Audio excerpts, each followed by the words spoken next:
Hello दोस्तों, आज हम लोग क्लास 10th के चैप्टर 5 को पढ़ेंगे जिसका नाम है आशियाना। तो आशियाना का राइटर कौन है, मुसन्निफ कौन है? निगार अजीम। राइटर को ही मुसन्निफ बोलते हैं। चलिए इसके जितने भी इंपॉर्टेंट पॉइंट है उसको हम लोग पढ़ते हैं, ठीक है। तो इसका पहला पॉइंट क्या है देखते हैं। तो आशियाना का जो मुसन्निफ कौन है? निगार अजीम। पहला पॉइंट्स की ओर चलते हैं। कौन सा है? निगार अजीम। निगार अजीम एक अहम अफसाना निगार है। निगार अजीम कौन है? तो एक अहम अफसाना निगार है, ठीक है। अगले पॉइंट्स की ओर चलते हैं। तो इनका असली नाम मलिका महर निगार है। जो निगार अजीम हैं उनका असली नाम क्या है? मलिका महर निगार है। अगले पॉइंट्स की ओर चलते हैं, ठीक है।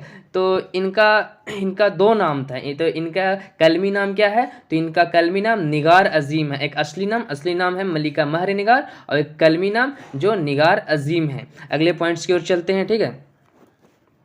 अगले पॉइंट्स की ओर। तो अगला पॉइंट्स क्या है? इन्होंने उर्दू के अलावा ड्राइंग और पेंटिंग में भी एमए किया। इन्होंने उर्दू में तो एमए किया ही किया, लेकिन उसके अलावा किसमें? ड्राइंग और पेंटिंग में भी एमए किया, ठीक है। तो अगर आएगा ऐसा ऑब्जेक्टिव तो मारेंगे, ठीक है। अगले पॉइंट्स की ओर चलते हैं। क्या है? इन्होंने शहादत हुसैन मंटू के अफसाना निगार की तनकीदी जायज़ा पेश करके जामिया मिलिया इस्लामिया से पीएचडी की। तो जो ये क्या नाम निगार अजीम है वो शहादत हुसैन मंटू के अफसाना में कुछ गलत निकाल कर वो जामिया इस्लामिया से पीएचडी किया। तो इन्होंने पीएचडी कहाँ से की थी? जामिया मिलिया इस्लामिया से, ठीक है। अगले पॉइंट्स की ओर चलते हैं। तो निगार अजीम के अफसानों का पहला मजमुआ अक्श है, ठीक है। निगार अजीम के पहला मजमुआ कौन है? पहला अफसाना मजमुआ कौन सा है? अक्श है, जो 1990 में शाया हुआ। और दूसरा मजमुआ गहन है, जो 1999 में शाया हुआ। तो निगार अजीम का पहला मजमुआ कौन है? अक्श है। अक्श जो 1990 में, और दूसरा है गहन जो 1999 में शाया हुआ। अगले पॉइंट्स की ओर चलते हैं। इन्होंने गर्द आवारगी नाम का एक सफ़रनामा भी लिखा था। इन्होंने क्या लिखा था? एक सफ़रनामा भी लिखा था जिसका नाम था गर्द आवारगी। अगर आएगा निम्नलिखित में कौन सा सफ़रनामा निगार अजीम का है, तो गर्द आवारगी आप लोग मारिएगा, ठीक है। अगले पॉइंट्स की ओर चलते हैं। अफसाना जो आशियाना है, जो निगार अजीम का लिखा हुआ है, उसका मरकजी किरदार कौन है? तो जरीना। अफसाना आशियाना का मरकजी किरदार कौन है? जरीना, ठीक है। अगले पॉइंट्स की ओर चलते हैं। जरीना के शौहर का क्या नाम था? जरीना का शौहर का नाम क्या है? तो बरकत अली सिद्दीकी। जरीना के शौहर का नाम क्या है? तो बरकत अली सिद्दीकी जरीना के शौहर का नाम है। अगले पॉइंट्स की ओर चलते हैं।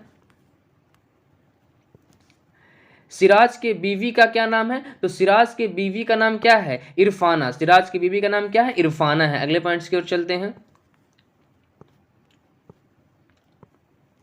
सिराज के कितने बेटे थे? तो सिराज के 2 बेटे थे। सिराज के कितने बेटे थे? 2 बेटे थे। सिराज के 2 बेटे थे, ठीक है। अगले पॉइंट्स की ओर चलते हैं। सिराज बेंगलौर में मुलाजमत करता था। तो सिराज कहाँ मुलाजमत करता था? तो बेंगलौर में। मुलाजमत का मतलब बताया था क्या होता है? नौकरी होता है। मुलाजमत का मतलब क्या होता है? नौकरी होता है, ठीक है। अगले पॉइंट्स की ओर चलते हैं।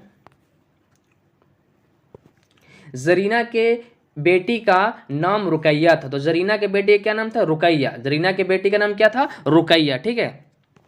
अगले पॉइंट्स की ओर चलते हैं। सिराज के वालिद का नाम बरकत अली सिद्दीकी था। सिराज के वालिद का क्या नाम था? बरकत अली सिद्दीकी, ठीक है। और सिराज के माँ का क्या नाम था? जरीना। सिराज की माँ का नाम क्या था? जरीना। सिराज जो था जरीना का बेटा था, ठीक है। अगले पॉइंट्स की ओर चलते हैं। तो अब लगता है ख़त्म हो गया। कुछ लफ्ज़ और माना भी है। लफ्ज़ का मतलब वर्ड होता है और माना का मतलब क्या होता है? वर्ड होता है लफ्ज़ का मतलब, और माना का मतलब क्या होता है? मीनिंग, वर्ड मीनिंग, ठीक है। कुछ वर्ड मीनिंग है जिसको हम लोग देखेंगे, ठीक है।